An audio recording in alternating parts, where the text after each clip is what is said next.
Alors, c'est parti pour ce premier sous-module du gros module digestion. Ici, on va définir rapidement ce qu'est la digestion. Rapidement dans le sens où dans le prochain sous-module, on va vraiment approfondir et on va vraiment passer au crible la digestion étape par étape. Ici, on va surtout voir en quoi c'est essentiel d'avoir une bonne digestion et on va comprendre du coup l'impact que ça va avoir sur l'ensemble de l'organisme. Vous allez voir que les symptômes d'une mauvaise digestion, ils sont loin de se limiter au système digestif. Ils vont pouvoir s'exprimer à plein d'endroits différents, en grande partie par l'intermédiaire et l'intervention du système immunitaire. Donc, pour commencer, une définition. Qu'est-ce que c'est la digestion? Pour simplifier, c'est vraiment tout ce qui va se passer transformer les aliments et permettre à ces aliments d'être absorbés, transformés en nutriments, puis absorbés au niveau de la barrière intestinale. Donc c'est l'ensemble des actions et réactions chimiques, donc principalement des réactions enzymatiques qui vont être mises en place par l'organisme pour transformer les aliments que vous mangez en nutriments, en substrats que le corps, que les cellules vont pouvoir utiliser. Cette digestion, elle implique un événement très important qui est le passage de la barrière intestinale. Pourquoi c'est important? Parce qu'on considère que ce qui est à l'intérieur de l'intestin, qui n'a pas passé cette barrière, est en quelque sorte à l'extérieur de l'organisme jusqu'à ce que les aliments, les nutriments traversent les barrières. Donc ça implique d'une part que tant que ça n'a pas traversé, les cellules ne peuvent pas utiliser les nutriments, ne peuvent pas utiliser le contenu de ce que l'on mange tout simplement, et d'autre part que ce qui entre dans l'organisme est censé être filtré par cette barrière. C'est vraiment une des barrières les plus importantes de l'organisme qui doit faire le tri de ce qui entre ou non dans l'organisme. Donc la barrière intestinale, elle est conçue pour garder les agents toxiques, des agents pathogènes, des trop grosses molécules, peu importe, à l'extérieur de l'organisme, donc rester dans le tube digestif. Le problème, c'est qu'aujourd'hui, on a de plus en plus de personnes qui souffrent de porosité intestinale, aussi appelée leaky gut syndrome, hyperperméabilité intestinale, qui correspond en fait à une perte d'étanchéité et donc d'efficacité dans le rôle de barrière de la barrière intestinale due à sa désorganisation. En gros, c'est comme si les mailles de votre égouttoir pour le riz, les pâtes par exemple étaient trop grosses et que tout le riz passait à travers, ou en tout cas trop de riz par rapport à ce qui est censé passer à travers ces trous. C'est un petit peu le même principe. Il y a une perte d'étanchéité entre les cellules qui forment la barrière intestinale. Du coup, on a des agents toxiques et pathogènes qui vont passer à travers. On verra un petit peu plus tard, on va y revenir, qu'on a aussi une diminution, paradoxalement, du passage des nutriments. On pourrait penser que du coup, il y a plus de nutriments qui passent. Et ben non, même pas. On verra que ces nutriments, ils ont besoin de récepteurs pour se fixer. Que comme on a une désorganisation de l'organisation de base des cellules de la barrière intestinale, ces récepteurs sont désorganisés, délocalisés, et du coup, on va en plus être exposé à des carences micronutritionnelles.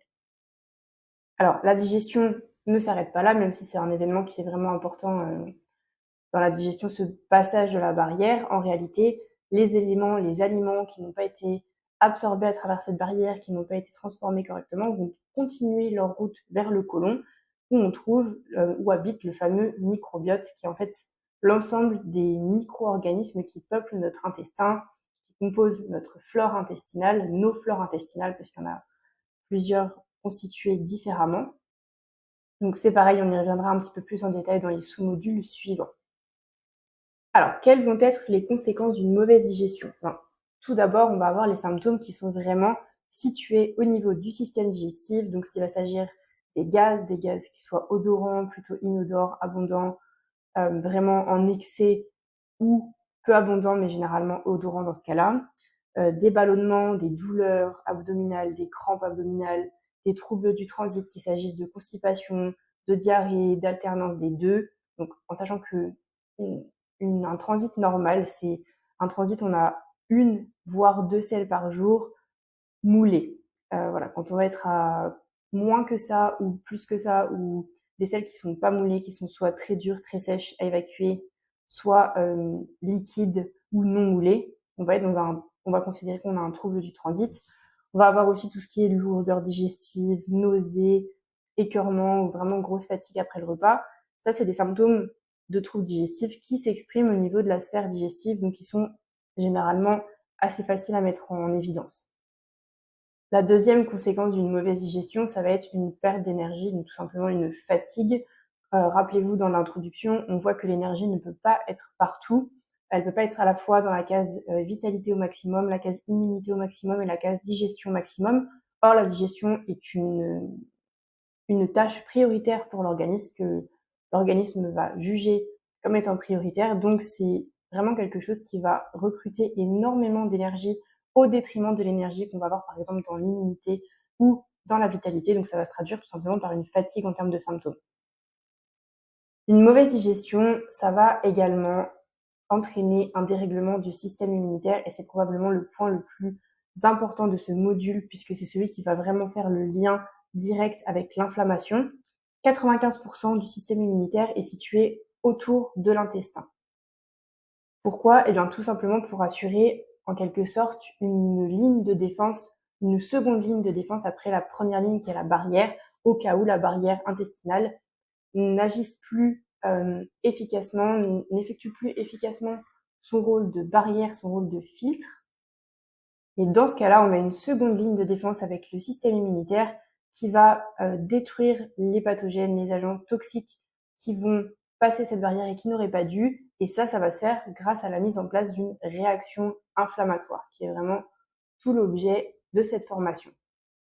Et donc, vous l'avez certainement vu avec William, si vous avez bien fait les modules dans l'ordre, ce système immunitaire, normalement, il y a un équilibre entre défense et tolérance. Et le fait qu'on ait une perméabilité intestinale et des agents pathogènes, des agents toxiques, des molécules trop grosses qui passent en permanence, le système immunitaire, il va déclencher des réactions inflammatoires, mais de manière un peu démesurée, un peu anarchique, un peu excessive. Et du coup, on va avoir une perte de tolérance et une augmentation de la défense, donc une inflammation qui grandit, qui se chronicise et qui peut s'exprimer différemment en termes de symptômes suivant les branches du système immunitaire qui sont déréglées.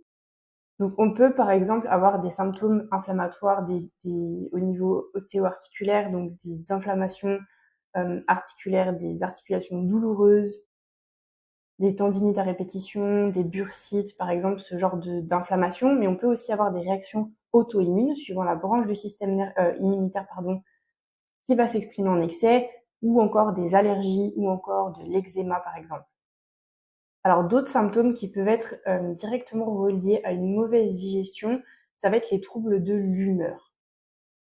On connaît aujourd'hui l'importance du lien intestin-cerveau et en réalité, il y a une communication qui est beaucoup plus importante dans le sens intestin vers cerveau que dans le sens cerveau vers intestin. Donc des troubles de la digestion, un microbiote qui est déséquilibré, ça va directement impacter notre humeur par plusieurs biais, donc directement par le déséquilibre de ce microbiote et le lien intestin-cerveau, mais également par la présence de carences, enfin, l'apparition de carences micronutritionnelles qui va expliquer que certaines de nos neurohormones qui régulent notre humeur, notre niveau de motivation, notre sensation de bien-être ne vont plus pouvoir être produites correctement. On a également une production de sérotonine au niveau de l'intestin.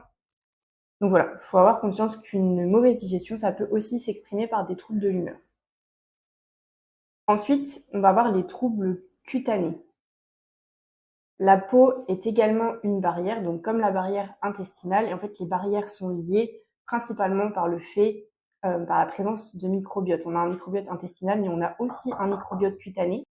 Donc d'une part, un déséquilibre au niveau du microbiote intestinal va entraîner un déséquilibre au niveau du microbiote cutané, et d'autre part, par le biais, on va avoir ces troubles cutanés par le biais de réactions inflammatoires par le système immunitaire. Donc dans l'eczéma, le psoriasis, l'acné, on va avoir un facteur immunitaire qui intervient. Dans l'acné, par exemple, on va aussi avoir le fait que la peau est un émonctoire au même titre que l'intestin et que du coup, quand on a une porosité intestinale, on a une augmentation de la toxémie, on a trop de toxines qui passent et il y a un système d'éboueur qui se met en place pour éliminer cet excès de déchets. Donc la peau peut prendre le relais quand le système digestif, donc le foie, l'intestin sont un petit peu saturés, les poumons n'arrivent pas à compenser, la peau peut compenser l'élimination de ces déchets et donc ça participe à la genèse de l'acné. Comme je vous le disais un petit peu plus tôt, une mauvaise digestion, ça va aussi entraîner des carences micronutritionnelles, donc pas qu'au niveau de l'intestin, à tout niveau. Par exemple, l'acidité au niveau de l'estomac est indispensable pour avoir ensuite une bonne absorption du fer, de la vitamine B12 par exemple, du magnésium également. Quand on a une porosité intestinale, on va avoir une désorganisation des entérocytes, donc une délocalisation des récepteurs aux micronutriments, donc on va avoir une moins bonne absorption des micronutriments. Et ces carences nutritionnelles, elles sont tout simplement capables d'influencer absolument toutes les fonctions de l'organisme, puisqu'on a besoin de ces micronutriments comme cofacteurs pour tout, pour le fonctionnement des enzymes, pour la fabrication des enzymes, des hormones, etc. Donc on va avoir l'apparition d'une fatigue, ça peut impacter la sphère hormonale, le cycle menstruel, l'hypothyroïdie, et ça peut aussi, cercle vicieux, entraîner des troubles digestifs. Donc il faut bien avoir en tête qu'une mauvaise digestion, ça peut impacter globalement tout l'organisme. Donc pour simplifier, la digestion, ça va être la transformation des aliments, donc des macronutriments, en nutriments, micronutriments que l'organisme sait absorber à travers la barrière intestinale, donc au niveau de l'intestin grêle. Donc on va transformer les glucides complexes en glucides simples, les protéines en peptides, et ensuite en acides aminés. Donc les peptides, c'est des petites chaînes d'acides aminés. Et l'acides aminés, c'est vraiment les unités qui composent au final les protéines. On va avoir la transformation, donc l'émulsion des lipides en acides gras pour qu'ils puissent également être absorbés, la digestion et la fermentation de ce qui n'a pas été absorbé, digéré au préalable et des fibres dans le côlon. Donc, une mauvaise digestion, ça va vraiment impacter l'ensemble de l'organisme et le lien direct entre l'intestin, ou plus largement le système digestif et l'inflammation, c'est vraiment l'intervention du système immunitaire qui, pour se défendre, pour diminuer le niveau de toxémie, pour éliminer les pathogènes qui passent la barrière intestinale, va mettre en place une inflammation. Donc, ça n'a rien d'étonnant que ce système immunitaire soit autour de l'intestin, puisqu'il s'agit des portes d'entrée les plus sensibles de l'organisme. Donc pour approfondir cette notion, c'est vraiment le chapitre Comprendre l'inflammation avec William qui approfondit cette notion qui en fait est vraiment essentielle dans cette formation. Donc n'hésitez pas à me regarder le module 2 fois. C'est la fin de ce premier sous-module. Dans le prochain sous-module, on passe donc au déroulé de la digestion étape par étape. Merci à Marion Paré du compte Santé Musclée sur Instagram. Je vous mets le lien dans la description. Donc Marion Paré que vous connaissez peut-être déjà tous, c'est ma collègue avec Johan Manon. Hein. On a fait cette formation, on a fait aussi la formation Santé de la femme. Donc Marion Paré, dans cette formation par exemple, vous la retrouvez sur la partie digestion, inflammation. Vous la retrouvez sur la partie gestion du stress, sur la partie sommeil et sur la partie activité physique. C'est une formation qu'on a organisé autour du thème de l'inflammation, où on donne en fait toutes les clés pour pouvoir venir à bout et pour pouvoir mettre en évidence les problématiques inflammatoires de bas grade, les inflammations chroniques, silencieuses, qui mènent aux maladies qu'on connaît tous aujourd'hui, en passant par les maladies auto-immunes, les maladies neurodégénératives, les maladies liées au vieillissement, les maladies auto-inflammatoires, les maladies intestinales, etc. Donc on donne toutes les clés dans cette formation, et l'idée de cette petite partie ici, là, c'est de vous la présenter rapidement pour les personnes qui hésiteraient ou pour les personnes qui auront envie de savoir un peu plus ce qu'on peut retrouver dedans. Donc on a une formation qui dure 30 heures, qui est découpée en plusieurs modules avec des sous-modules. On a un premier module qui s'appelle Comprendre l'inflammation, dans lequel je vous donne toutes les clés au niveau biologique, au niveau biochimique, pour comprendre en fait ce que c'est, l'immunité innée, l'immunité adaptative, les maladies auto-immunes. Je parle de l'inflammation silencieuse, des marqueurs inflammatoires, donc des analyses biologiques qui permettent de mettre en évidence cette inflammation, le lien avec le stress oxydatif, toujours un quiz à la fin de chaque module pour pouvoir intégrer les connaissances. Ensuite, on a un module qui dure 10 heures sur la nutrition anti-inflammatoire qui a été dispensé par Johan Manon, dans lequel il rentre vraiment en détail sur tout ce qu'il faut savoir sur la nutrition, l'alimentation anti-inflammatoire. On en entend beaucoup parler, et lui, il définit vraiment ce concept-là en rentrant en détail. Donc c'est vraiment une partie très intéressante pour les personnes qui veulent approfondir ou qui veulent débuter dans la micronutrition, la naturopathie, la nutrition en règle générale. Ensuite, on a cette partie donc digestion et inflammation, et vous avez vu ici un extrait avec la présentation de Marion où elle vous donne les clés pour améliorer votre digestion. On parle de troubles digestifs, on parle de problèmes de détoxication hépatique, etc. Une partie gestion du stress où on fait le lien entre l'inflammation, le système hormonal, le système nerveux et l'inflammation chronique et tous les outils pour pouvoir la réguler. On a aussi une interview avec une psychologue, Marion Télisson, qui nous donne plein de conseils très intéressants.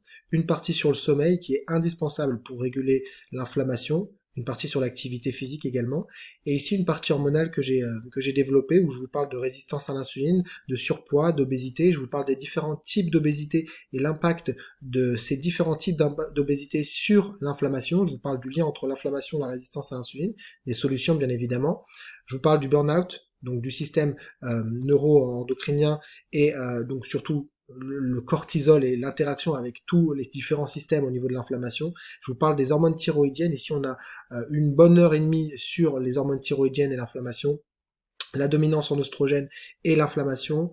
On a une partie sur la micronutrition, la phytothérapie, avec des tableaux récapitulatifs de tous les micronutriments, les posologies, tout ce qu'il faut savoir pour pouvoir améliorer le profil inflammatoire de la personne. Un module sur les phénomènes environnementaux qui amènent la personne à développer une inflammation chronique, des cas pratiques, et enfin des bonus avec un e-book de recettes et un abonnement avec l'application Envol, une application de méditation. Voilà, donc n'hésitez pas pour aller plus loin à consulter un peu cette formation, et pour les personnes qui ont déjà pris cette formation, n'hésitez pas à nous faire des retours en commentaire. Et moi je vous dis à bientôt pour plus de contenu.